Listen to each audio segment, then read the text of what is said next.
बाघ आया गांव में तो पूरी सरकार में हड़कंप।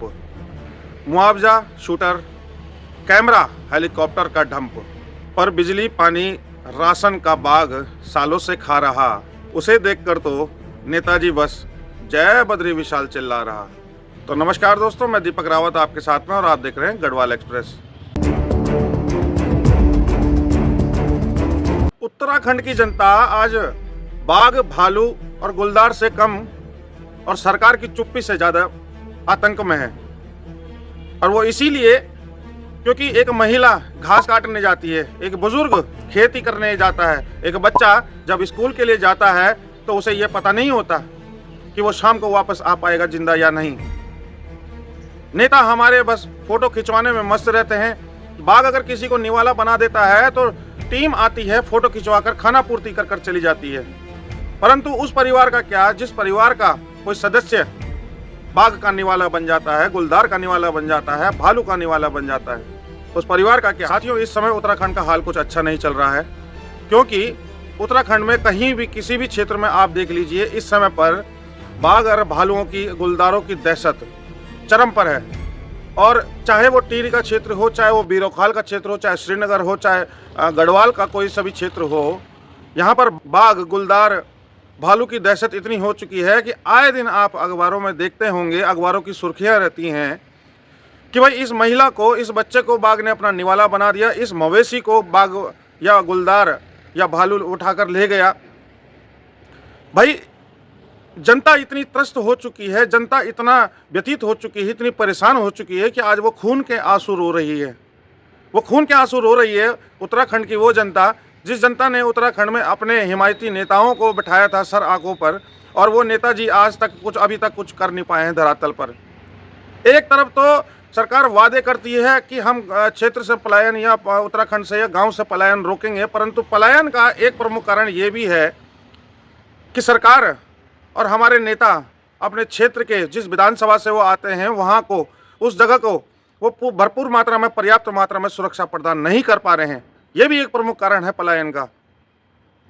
अभी कुछ दिन पहले आपने एक खबर सुनी थी कि बीरोखाल पे एक महिला को गुलदार ने चोटिल कर दिया, और वो इतनी ज़्यादा चोटिल हो गई थी कि उसको हायर सेंटर रेफर करना पड़ा।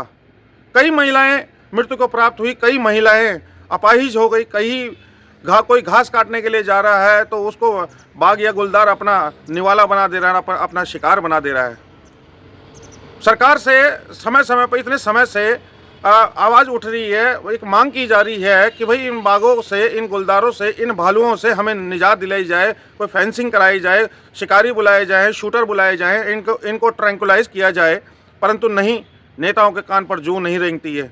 और अगर कोई कहता है तो ये हमारे लैंसडौन विधायक दिलीप सिंह रावत जी क्या कह देते हैं, ये तो साफ साफ सरकार से अपना रोष प्रकट कर देते हैं और सीधा सीधा ये धमकी दे देते हैं। ये एक धमकी भरे लहजे में ही बोला है उन्होंने कि भाई अगर सरकार नहीं कर पा रही है क्षेत्र के गुलदारों से, बाघों से, भालू के आतंक से जनता को मुक्ति नहीं दिला पा रही है, अगर इस और कोई कार्य नहीं हो पा रहा है, उनकी सुनवाई नहीं हो रही है उनकी बातों की, तो फिर वो इस्तीफा देने के लिए भी तैयार है। उन्हें मजबूरन उन्हें इस्तीफा देना पड़ेगा। सुनिए उन्होंने क्या कुछ कहा। हमारे लिए बहुत दुर्भाग्यजनक घटना है और मैं समझता हूं कि मेरा क्षेत्र पूरा कार्बन नेशनल पार्क से लगा हुआ है। मैं कई बार कह चुका हूं, सरकार से भी कहा हूं कि इस तरह से हम लोगों का अगर जीवन कैसे जी पाएंगे हम लोग। तो मेरा सबसे निवेदन है कि सरकार से निवेदन है कि वो एक तो सबसे पहले बाघ को मारने का आदेश दिया जाए और यहाँ पर ऐसी सुरक्षा की जाए कि जो लोगों को दूसरे के जान माल की कोई हानि ना होने पाए। और दूसरा जो वन अधिनियम में मैं बार बार उठाते आया हूं और बड़े दुर्भाग्य की बात है कि कोई भी सरकार ने आज तक उत्तराखंड के परिप्रेक्ष्य में जो है यहाँ नियम बनाने के लिए कोई आवाज नहीं उठाई। तो मैं आपके माध्यम से भी कहना चाहता हूं कि अगर इसी तरह से रहा तो मुझे वास्तव में मजबूर होकर जो है इस्तीफा देना पड़ेगा। तो सुना आपने लैंसडौन विधायक श्री दिलीप महन जी ने क्या कहा। ये उनकी एक व्यथा है और ये एक उनकी पीड़ा है जो उन्होंने सरकार को सुनाई है मीडिया के माध्यम से, और ये बताया है, जताया है, ये दर्शाया है कि भाई आप नाकाम हैं, आप नाकाम हैं उस व्यवस्था को देने के लिए जिसके लिए जनता सड़कों पर इतने समय से मांग कर रही है। जनता रो रही है, रात को घर से निकलना मुश्किल हो गया, बच्चों का स्कूल पढ़ने जाना मुश्किल हो गया, आंगनबाड़ी चलाना मुश्किल हो गया है, सड़कों पर चलना मुहाल हो रखा है। भालू, गुलदार, बाघ कहीं पर भी, किसी पर भी, किसी भी समय पर झपट्टा मार दे रहे हैं। लोगों की जीवन लीला समाप्त हो रही है और हमारे नेताजी जय बद्री विशाल बोलने में मगन है। भाई अगर खाओ गगन रहो मगन की स्थिति ही करनी थी तो फिर क्यों आए आप उस जनता का हिमायती बनकर, जनता को वो लोक लुभावन सपने दिखाकर अपने आप को तो आपने पदासीन कर लिया, सत्तासीन कर लिया और आलोप हो गए उस क्षेत्र से जिस क्षेत्र के लिए आपने विकास कार्य करने थे। क्या यही मानक हैं आपके? क्या यही आपका प्रेरणा स्रोत है? क्या यही आप समझते हैं कि जनता इसी लायक है? अगर आप समझते हैं तो ठीक ही समझते हैं, है ही जनता इसी लायक। वाकई में जनता इसी लायक है। जब उसको समझ में नहीं आता कि विगत इतने वर्षों से कौन सा जनप्रतिनिधि हमारे लिए काम कर सकता है, कौन सा जनप्रतिनिधि हमारे लिए सक्षम है, कौन हमारा दुख सुख का साथी है, हमसफर है, उसको जब जनता नहीं पहचान पाती है और ऐसे ही आंख बंद करके मन के द्वार बंद कर वोट कर देती है तो ठीक है, गलती वैसे जनता की भी है। अब आप ये देखिए कि एक ये बूढ़ी दादी क्या कह रही है, अपने जो अफसर हैं उनको क्या कह रही है ये बूढ़ी दादी। और ये बूढ़ी दादी ने जो व्यथा सुनाई है अपनी, यह आज उत्तराखंड पौड़ी गढ़वाल टिहरी गढ़वाल क्षेत्र के हर व्यक्ति की व्यथा है। ये जो उन्होंने बयां कर दी है, उन्होंने साफ साफ कह दिया कि भाई मरने के बाद उस मुआवजे का क्या करना है, क्या किया जाएगा उस मुआवजे का, जब जीवन लीला ही समाप्त हो जाएगी। मरने के उपरांत, किसी की मौत के उपरांत ही जब मुआवजा मिलना है तो फायदा क्या। भाई मुआवजा देने से बढ़िया है किसी के मरने से पहले वहां पर वो सुरक्षा मानक लागू कर दिए जाएं, वो सुरक्षा नियम अपना दिए जाएं। लेकिन नहीं, हमारे नेताओं के कानों में जूं नहीं रेंगती है। तो सुनिए ये कि दादी ने क्या कहा। खुद विभाग आकर उनको मारे, खुद विभाग अपने सपोर्ट करे। गांव में ना कोई गोली वाला है ना कोई बंदूक वाला है। गांव में बुलाया, उन्होंने पटाखे दिए मुझे 5-5 रुपए वाले। खुद बोल रहे हैं वो पटाखे। नहीं, क्या बोल रहे? इसी पे समाधान निकालने की। एक मिनट, क्या बोल रहे कि अपना आदमी लाओ, गोली भी दो, बंदूक वाला आप लाओ। बंदूक भी नहीं देंगे, बंदूक भी नहीं देंगे। नहीं, ये उनका जवाब है कि बंदूक भी नहीं देंगे, अपना आदमी। हमारा आदमी मारने वाला होता आज तक तो कितने मार देता। सही बात। खुद विभाग आए, बिल्कुल अपने हैंड ओवर करे और जंगली जानवरों को। कल परसों की बात, अभी 1 हफ्ता हो गया, मेरी नातिनी है 11-12-14 साल की। दादी में जैसे टॉयलेट, रोड में घर है, टॉयलेट जा रही थी दादी, हाँ इतना बड़ा शेर रोड में खड़ा था शेर। हेलो, तो रोड में जैसे वो गई तो बोली दादी कल रात इतना बड़ा बाघ, मैंने झूठ। तब तक एक बाइक वाला आ गया, उसने फोकस पे मारा, तब उसने छलांग मारी। 15 साल की लड़की डर के मारे रात भर कांपती रही। कौन जवाबदार है? कल बच्चों को किसी के बच्चे को खा देगा, मुआवजे में क्या हो जाएगा? उसकी यादगारी उस मुआवजे में खत्म हो जाएगी। सही बात है, बिल्कुल।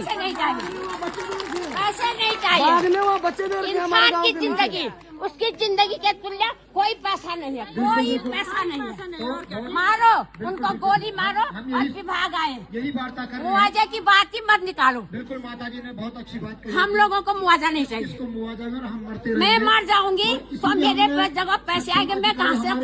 मेरी दुनिया तो गई ना। और इस पे वार्ता हो। बाघ ने गाय खा ली तो तुरंत बंदोबस्त, नेता ने गांव खा लिया तो भाषण में मस्त। अब तो बच्चे भी पूछते हैं माँ को रात में कि माँ, जो जंगल में बाघ है वो असल में बाघ है या जो सत्ता में है वो बाघ है। आपको जो मैंने ये लोकोक्ति सुनाई है, मैंने इसके संदर्भ में मैं ये कहना चाहता हूँ कि एक बच्चा जब रात को सोता है तो अपनी माँ से पूछता है कि माँ, जो जंगल में है वो असल में बाघ वो है जो हमें मार रहा है, हमें खा रहा है, हमारी जीवन लीला समाप्त कर रहा है, या फिर बाघ वो है जो सत्ता की कुर्सी के लालच में और उसकी हनक में जनता के लिए, उसकी सुविधा के लिए कार्य नहीं करता है।